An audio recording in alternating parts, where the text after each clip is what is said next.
Hello, this is Gray Hughes of Gray Hughes Investigates on YouTube. Please hit that like button, share, and subscribe. Today's video is going to sort of piggyback on top of last night's show where we discussed the things that predators do, and it was serving as a warning to parents out there to look for these particular things that predators like Stephan Sterns do to be able to abuse the victims that they choose. And I think it's pretty obvious when you go over those documents. We went over 7 different, well, they weren't really documents, they were 7 different articles, and they all had similar things to say. And they talk about how the predators will groom the parents and the child at the same time, and I think that's exactly what happened with Jennifer. Now let's start off by listening to a portion of Jennifer's interview that I had lip-synced and enhanced a while ago. We'll just listen to that right now. Oh, okay. So I had a rule. She wasn't allowed to sleep in his bedroom at all. Like, no sleepovers, no nothing. For a very long time. For years. Since we're pausing, yeah. What brought that on? Was that like a request of his, like, can we sleep in the same bed, request of hers, or you just saying? Me being super paranoid, not to trust anyone. For the longest life, even though he treated her well, I still looked at him on, like side-eye, like making sure, like, is that normal? Is this okay? That looks normal. Okay. Yeah, and as we learned last night, that's totally normal. That over time, the predators will push the boundaries, even though at the beginning you were a little bit paranoid about it or questioning whether it was okay. Over time, they develop trust and, again, push the boundaries even further, and then they'll be accepted to be able to do things like a slumber party, etc. I wanted to make sure that nothing was happening and that I was missing something, but I'm sorry. Repeat the question then. So I guess when you said, like, you had a rule, like, obviously we know now they've, slept in the same bedroom together and everything else. I'm sure you're questioning a lot of things that, like, you haven't been told or that are going on. The thought process of them sleeping in the same bedroom caused you to say that you had a rule for the longest time where they couldn't. Yeah. So when you say you had a rule, I guess I'm asking what prompted the rule? Sleepovers before. Yeah. Like, you want to watch movies and eat snacks? Can we do that? I'm like, no. We can all watch movies down here together. See that right there? Hey, can we watch movies and have snacks together upstairs together? See, pushing the boundaries. And eventually, after a while, when everything, it seems like he's a trustworthy person, she may have caved in at a certain point, and then it became something she allowed because Madeline never said anything about it because Stephan Sterns groomed her not to say anything. They use guilt against the child for them not to say anything. We can all sleep down here together. Up until June, together all the time. So we were always. She would sleep in the middle. I would sleep on this side. He would sleep on the other side. It wasn't until June that he got his own bedroom and I sent him upstairs. That's where the requests for sleepovers started. Okay.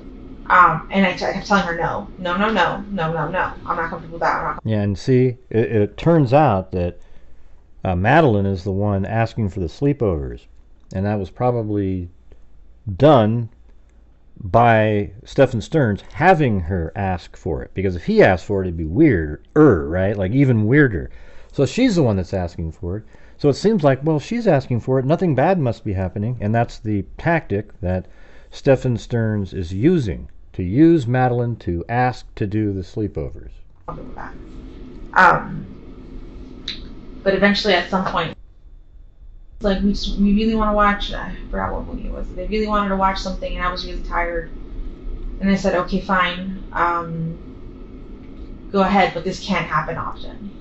I got home. Yeah, so he relented at one point, and then after that seemed to go well, it seemed to be normal to them now. It became normal.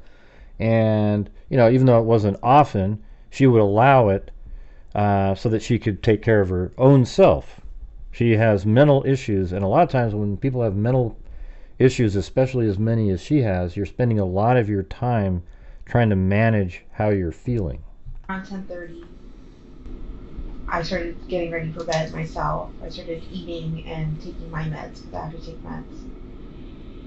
When I went to take my meds, I realized, oh my God, I forgot to take my Saturday night's meds, which is why I felt so weird and so abnormal and not myself Sunday while I was at work. Everyone at work noticed I was acting different and not being myself. Like, I couldn't smile in front of the guests. I felt this wave of depression that I hadn't felt in years. It was my bipolar symptoms coming up again that I've been medicating myself for all this time. I realized I forgot to take my meds, and I said, you guys, I need a good night's sleep. I need to take my meds. I sent them to sleep upstairs in the guest bedroom so that I could get a good night's sleep. This is a difficult question, but it has to be asked, and it's asked of other people as well. Do you think Jen had anything to do, or do you think she had knowledge of what was happening to Maddie? I've been trying to ask myself that ever since I found out Stephan was arrested, and I thought that he was, somebody that was there to protect Maddie. And this is Stephen, Maddie's stepdad, and Jen's ex-husband. And honestly, I think she could have made enough, I don't say stupid decisions, but wrong decisions with timing meds and things like that this kind of stuff could have happened, but Yeah, you notice how he's even referring to Jen's mental state and condition. Don't think there's any way she would have deliberately known, or if she had known, wouldn't have tried to get her out, of that situation. Like, she has family she can go to. She has friends like me and other places that she knows she can go to another state to escape someone. I felt like if she really felt like she was a danger, she would have gotten out. All right, let's take a look at some information in this article here. It's by a lawyer's office, but they're talking about the tactics that these predators use. They give a lot of compliments. A predator may gain the trust of a child by being the child's shoulder to cry on. They slowly increase the amount of physical contact, touching in the vicinity of parents. So just even slightly touching somebody, putting a hand on some child's leg or something like that with the parents around gives the child the sense that it's okay to do that because the parent's there. Even though it's clandestine and the parent doesn't see it, the child might not be aware of that. Now, isolation, these predators will often make up excuses to spend long periods of time alone with the child, like when Stephan Sterns would take her to Disney World, etc. Overnight trips, maybe that would be the slumber parties, they call them, etc. And then down here it says, more examples of how these predators groom. Coercion. In the later stages of childhood abuse, molesters may teach children that if they report the abuse, something terrible will happen. A predator may use emotional manipulation techniques, blackmail, punishment, or even threats against the child's family to secure the child's ongoing cooperation. Once a child is scared enough of potential consequences to avoid confessing to anyone, the child abuser has them under complete control. Now, this part down here is interesting because we hear an example of this given by Stephan Sterns' dad, or his stepdad, shifting blame. Even as a predator threatens and coerces the child, they may try to persuade their victim that they are on the same team. Some abusers attempt to convince their victims that they are part of the same conspiracy, that the child willingly entered into a physical relationship with the offender, or even initiated it. Well, you remember when Stephan Sterns told his stepdad that, he didn't start it? And I think that's exactly what that's referring to right there. Therefore, the impressionable child takes the blame for the abuse onto himself or herself. This results in further assurance that they will never report what happened to them. And guess what? Madeline never said a word to a friend, a counselor, a family member, or even her mom. And I think Stephan Sterns absolutely did all of the techniques that these absolute psychos use to control Madeline Soto. Let's continue listening. She kind of seems a little muted most days. A lot's happened to her. A lot of things have happened to her. That's been hard for. That'd be hard for anybody to live with,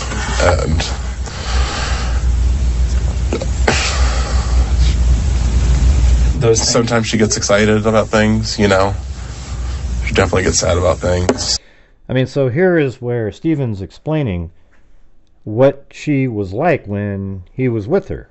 And we've seen all that. The way she is like is some of the reasons some of the people out there watching this think there's something off about her, that she's lying and hiding something. She's on these medications. It makes her affect the way it is. And he's actually explaining it here because he likely knows her better than almost anybody in this entire story, other than maybe Stephan Sterns. But Stephan Sterns used those issues that Jennifer had against her. Stephen did not. She doesn't seem as outward with her emotions. You have to like look at her, but you can see like inside, like sometimes she's torn and she's damaged, but the medications make it so you can't see it. And like she doesn't show it as much as like another person would sometimes, but like when you know her, you can see it inside of her. You can see how destroyed she is. You can see how anxious she is. You know, she sometimes looks calm. And it's just one of those things, like once you know somebody for so long, like you can tell some stuff about them. But do you think her reactions have been genuine? I think so. I think she's just like really medicating herself right now to get through it, and therefore she's really seeming really numb right now. But yeah, see, and when he was watching her, he believes her actions throughout all the different interviews she's been doing have been genuine because he can tell that that's how she is when she's medicated. Yeah, I keep seeing her break down and how sad she's been, and I feel it's legitimate, but I don't know if it's my own personal involvement with Maddie and my love for her that I don't think anybody else of that could have that capability of not loving Maddie. You know, maybe it's my own naivety, but my heart doesn't tell me that. But again, not a professional. You know, I'm surprised that Jen hasn't been arrested yet because... Yeah, now this is the father or stepfather of Stephan Sterns. His name is Chris.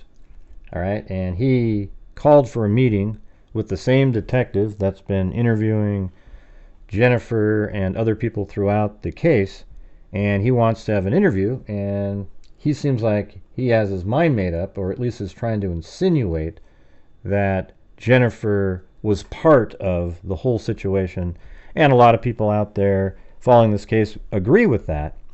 However, the detective pretty much shuts him down right after that. You know, I'm surprised that Jen hasn't been arrested yet because, you know, we feel in our heart that, you know, she was there when the death occurred and was involved in the cover-up. She obviously lied to the sheriff's department in their statement as to, you know, the disappearance of Jen when that was all a ruse. Maddie was a ruse to begin with. Yeah, except she didn't really lie. The only thing she said that wasn't true was that she saw Madeline in the morning, except it was really just she heard Madeline. In her mind, she just said that she saw her. Now, people out there can make that into a bigger thing. That was the one thing that she said that I always said, you know, that will get her in trouble. The rest of the story are, you know, when you say ruse, when the father says ruse here, it was just a story that Stephan told her, but she believed him. She believed the whole story throughout the day because she trusted him, and she really believed that Stephan Sterns dropped Madeline off near the church there. And so when she said, "Oh, we dropped her off," she would immediately switch it to, "Well, he dropped her off," you know, because that's the real story. She wasn't like intentionally, I think she was using we to make it seem like the family unit, maybe help him out a little bit like that, but she said she would always go back to saying that Stephan Sterns dropped her off. So it's just surprising that somebody that was there during the death and probably responsible for it certainly participated and hasn't been arrested. I mean, without getting too much into my investigation in the narrative, it did not appear to be that way, that they were working together. Okay. Because I will tell you this, we have spent months, thousands of hours, literally going line by line through his phone and her phone, and there is nothing to suggest that theory, that they were working together. Could they be working independent? Well, Stephan was working independent. I can tell you that, yes. Yeah, so the same detective is now saying that they believe Stephan Sterns was acting completely alone. And even though Stephan's father wants Jennifer to be involved so that it sort of minimizes the culpability of his son, instead of realizing his son is the monster here, he's trying to include Jennifer because he wants to add some of the weight onto her instead of it all falling down on his son, Stephan Sterns. Okay, so he was involved in a criminal enterprise. Well, I don't want to say criminal enterprise, but the stuff that was found on his phone pretty much painted the picture of the whole case. Okay. Any reason to believe that Jennifer was aware or not aware of this going on? We don't believe she was aware. So not only was she not part of what Stephan Sterns was doing, the police do not believe that she was aware. And I think after probably consulting with psychologists, interviewing Jennifer over and over and over again, reviewing all the cell phone technology, the text messages, emails, etc., they have found nothing that indicates that she was aware. Anything prior to that with anybody else? From Stephan or? Yeah, Stephan, yeah. Not that we know of. We're clueless how this could have started and why. You know, we asked him. Yeah, I think that's a pretty disingenuous statement right there. We're clueless of how this started and why, when there's multiple incidents when he was younger. And the one that really comes to mind is that nobody seems to really be talking about is the fact that when Stephan Sterns lived in an apartment with some other people, I interviewed an individual named Chase who talked about how they had a roommate that lived there, and Stephan Sterns filmed the girlfriend of that roommate and uploaded the images onto a server. And Chase even said on the server there was also CSAM material on the drive itself. I don't know if that part is true, but I believe that the portion about him filming the roommate is absolutely true. Now, this interview was months ago, right near the beginning of this case, and we now know that Stephan Sterns filmed the roommate of Jennifer. So I think that corroborates that that's what he did back then. And it turns out that Chase was saying that the roommate was paid off by Stephan Sterns' mom to not say anything, and that roommate was, down on his luck, was, broke basically, and accepted the deal. So when we hear this, oh, we had no idea, I'm not sure that that's true, okay? All I can do is base it upon that interview. I have no way to verify it. I don't know who the roommate was that Stephan Sterns was filming, but I think it's obvious that that did happen, that he did film the roommate's girlfriend, because now we know he was doing that even with Jennifer's roommates. Debbie did, is there any history of... Harold, you wind it a little bit. Yeah. Not that we know of. We're clueless how this could have started and why. We asked him, Debbie did, is there any history of... Certainly not from us, but from by somebody else, and he said no.